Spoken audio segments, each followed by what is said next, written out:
Assalamualaikum. How are you all? Fine, feeling well. I hope that you all are fine and feeling well. Today I am going to discuss the main story of the play The Merchant of Venus. In the previous video, I have only discussed the characters of the play in order to make it to be understood for you easily. So let us start. जैसे कि आप सब जानते हैं कि जो मेरी previous video थी उसमें सिर्फ और सिर्फ हमने प्ले की जो ना कैरेक्टर्स के बारे में डिस्कस किया था, इसलिए था कि ये आपके लिए जो ना आसान हो मर्चेंट ऑफ वीनस, क्योंकि जब आपको पता हो कि कौन सा कैरेक्टर कौन सा काम कर रहा है, कौन सा रोल अदा कर रहा है या अदा कर रही है, तो प्ले को समझने में बहुत ज़्यादा आसानी होती है। अब जो है ना मैं क्या करूँगा, सिर्फ 2-3 मिनट इस पर लगाऊंगा कि जो मेरी पिछली वीडियो थी, क्योंकि ऐसे भी यहाँ पर लोग होंगे जो मुझे देख रहे होंगे फर्स्ट टाइम।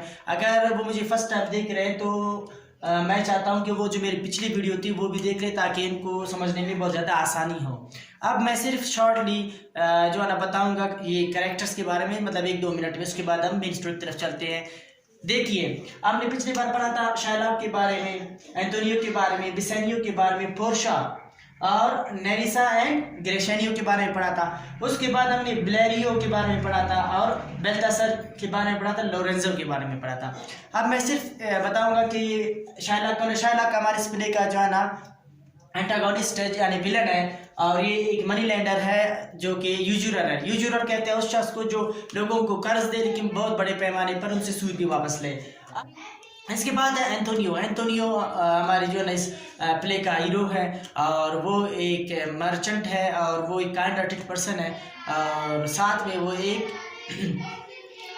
नोबल क्रिश्चियन भी है। इसके बाद बिसेनियो एंटोनियो का दोस्त है, और वो एंटोनियो से बहुत ज़्यादा प्यार करता है और एंटोनियो से भी प्यार करता है, लेकिन जब कभी उसे ज़रूरत पड़ती है मदद की तो वो पैसे के हवाले से वो एंटोनियो के पास जाता है और एंटोनियो हमेशा उसकी मदद करता है। साथ में है पोर्शा एक खातून है जो है ना जिसका वालिद साहब फौत हो चुका है। अब वो एक अकेली जो है ना जायदाद की मालिक है, मलका है, और साथ में ये जो पोर्शा है, पोर्शा और बिसेनी पोर्शा से शादी करना चाहता है। वो किस तरह शादी करेगा इसमें स्टोरी में पता चलेगा।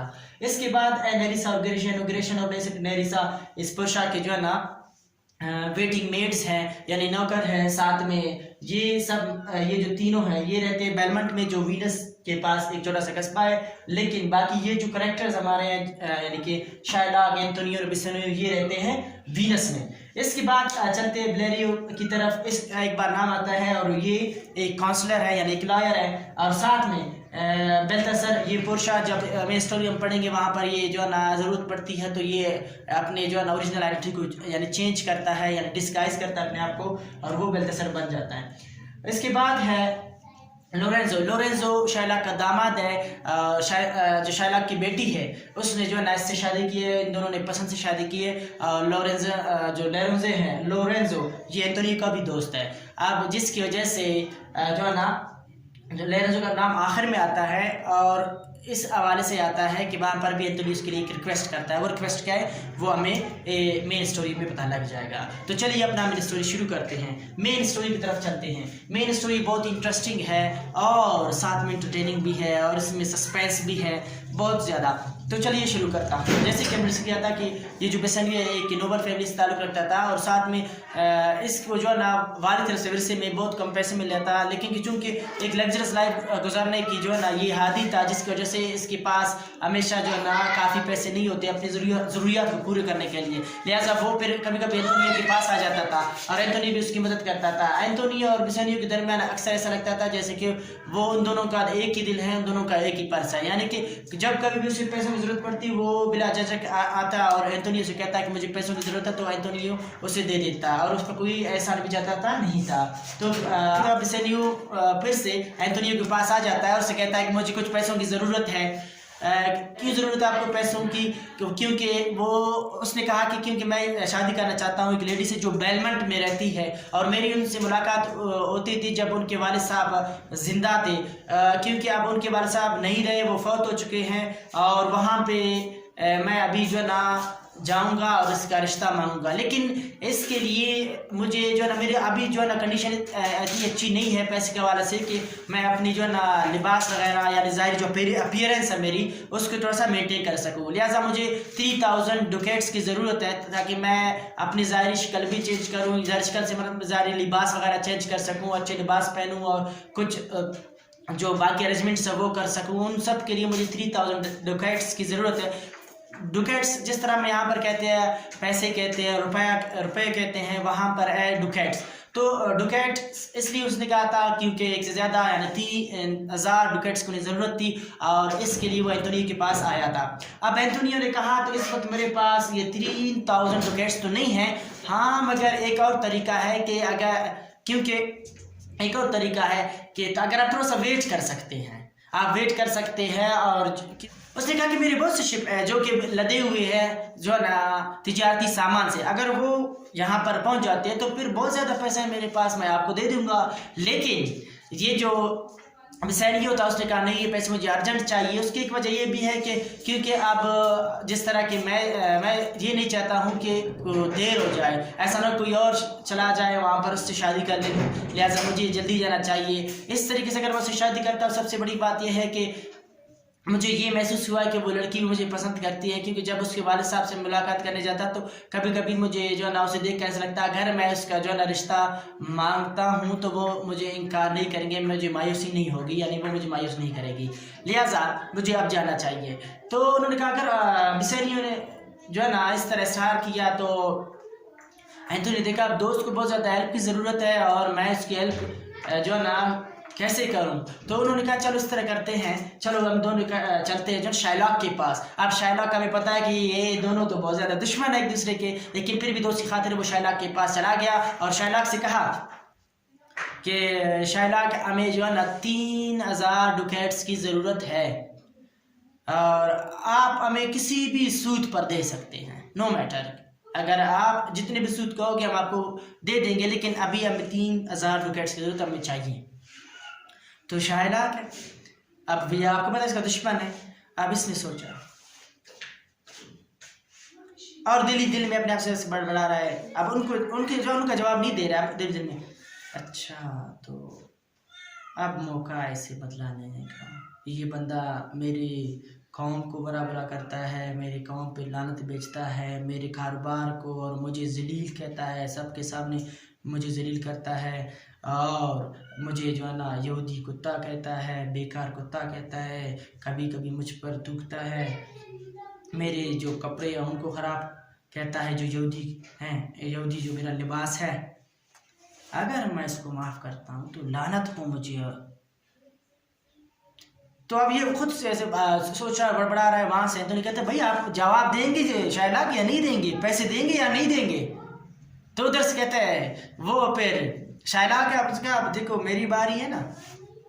अब शाइलॉक ने क्या किया, उसे जो है झटका दिया और उसे कहा अच्छा क्या बात है अभी मेरे पास आए हो 3000 डुकेट्स के लिए, क्या किसी कुत्ते के पास पैसे होते हैं, क्या कोई कुत्ता उधार दे सकता है, क्या कोई बेकार शख्स किसी की मदद कर सकता है। अच्छा तो अभी आप मेरे पास, तुम तो मुझे सबके सामने जलील करते हो, तुम मुझे बुरा भला कहते हो, सबके सामने मुझे जलील करते हो, मेरे कारोबार को मुझे गलत कहते हो और जिल्लत की निगाह से देखते हो, और साथ में मेरे जो यहूदी लिबास है उस पर तुम थूकते हो और उसे गलत निगाह से देखते हो। यानी कि इन शॉर्ट ये कहना चाहता था कि तुम मुझे हर तरीके से जिल्लत की निगाह से देखते हो, यानी मुझे, मेरे कारोबार को और मेरे लिबास को और मेरे जितने मेरे डीलिंग्स है, बार्गेन्स है, उनको जो है ना जिल्लत की निगाह से देखते हो, और अभी तुम आए हो कि मुझसे मदद मांगने।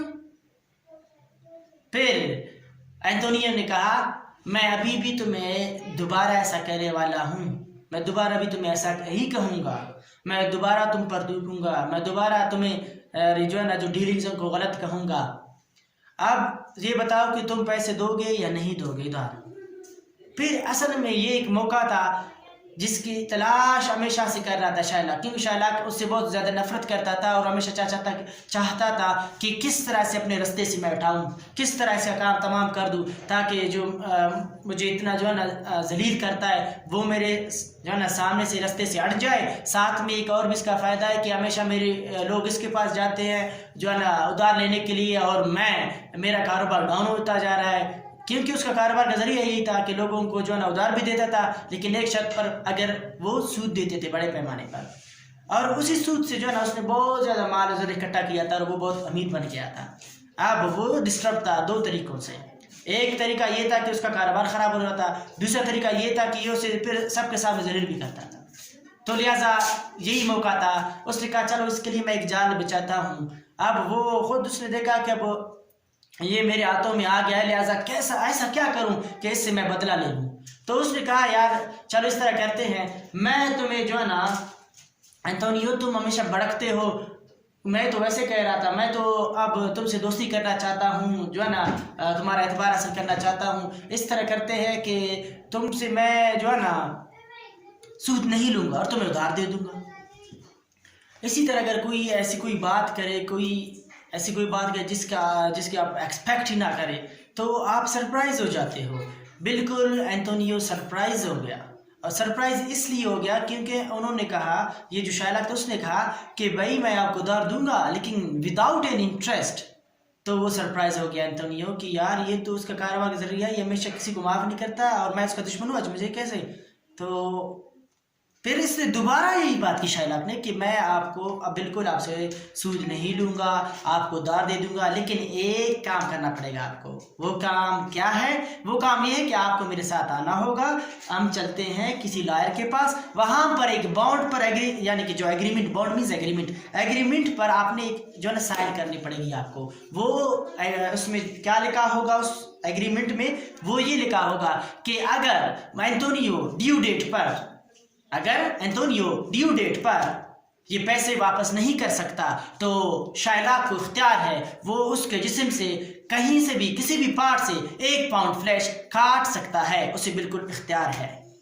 जिस्म के कौन सा पार्ट होगा, वो उसके जिस्म के दिल का जो हिस्सा है, दिल के नज़दीक, दिल के पास से, वो उसने ये इरादा किया था वहाँ से मैं काटूंगा। लिहाजा एंटोनियो ने विदाउट एनी एजिटेशन उसने कहा मुझे मंजूर है, मैं इसके लिए जो ना तैयार हूँ। उस वक्त फिर भी उसने साथ में ये कहा कि इस यहूदी में अभी भी बहुत ज़्यादा रहम बाकी है, कि काइंडनेस बाकी है। लिहाजा बिसेनियो ने देखा कि एंटोनियो साफ जाहिर अपने जान जोखिम में डाल रहा है, खतरे में डाल रहा है। वो उसने जो ना उससे कहा नहीं रुके यार, ये काम नहीं मैं आपको करने दूंगा, मैं अपनी वजह से, अपनी ख्वाहिशात की वजह से तुम्हारी जान खतरे में नहीं डाल सकता। लिहाजा उसने से क्या किया, रोकने की कोशिश की। फिर वहाँ से जब शाइलाक देख रहा था, ये बहुत चालाक था ना, उसने देखा कि कहीं ऐसा ना हो कि बिसेनियो उसे इस काम से रोके, मेरे जो जान मैंने बिछा रहा हूँ उस जाल से इसको बचाए, ठीक है। तो लिहाजा उस वक्त उसने एक पॉइंट की बात की, ओ फादर इब्राहिम, यानी कि उसने हज़रत इब्राहिम अलैहिस्सलाम को जो है पुकारा कि ये देखे ये क्रिश्चियंस कितने वहमी होते हैं, ठीक है। और इसी तरह फिर एंटोनियो ने ये कहा कि नहीं मैं ये काम ज़रूर करूँगा, और क्योंकि मुझे यकीन है मेरे बहुत से ज़्यादा शिप है जिसमें सामान लदा हुआ है, वो भी तिजारती सामान है, और बहुत ज़्यादा पैसा हमारे पास आएगा, और मुझे यकीन है वो ड्यू डेट से पहले आएगा और मैं इसके पैसे वापस कर दूंगा, जो है ना, यू डोंट वरी। लिहाजा फिर उसने वो साइन कर दी, जो भी बॉन्ड था, उस बॉन्ड जो ना एग्रीमेंट थी, वो उस जो है ना बॉन्ड पे जो है ना उन्होंने साइन कर दी दोनों ने। लिहाजा फिर उसने जो है एग्रीमेंट अपने पास रख ली शाइलाक ने, और उनको 3000 डकेट्स दे दिया। अब 3000 डकेट्स एंटोनियो ने लिया शाइलाक से और बिसेनियो के हवाले कर दिया।